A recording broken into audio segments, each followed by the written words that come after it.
Pain killer বা ব্যথার বড়ি আমাদের দেহে কিভাবে কাজ করে আজকে বিস্তারিত আলোচনা করব। আমাদের চামড়ার নিচে অসংখ্য নার্ভ থাকে। এই নার্ভের মাধ্যমে সারা শরীর থেকে আমাদের ব্রেনে অনুভূতি পৌঁছায়। আমাদের শরীরের তাপমাত্রা অর্থাৎ আবহাওয়া ঠান্ডা বা গরম এই নার্ভের মাধ্যমে ব্রেনে পৌঁছায়।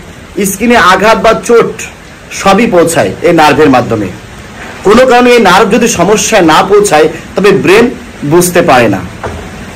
যখন কোথাও চোট বা আঘাত পায় সে ড্যামেজ সেল থেকে এক প্রকার কেমিক্যাল রিলিজ হয়, যা প্রোস্টাগ্ল্যান্ড সেল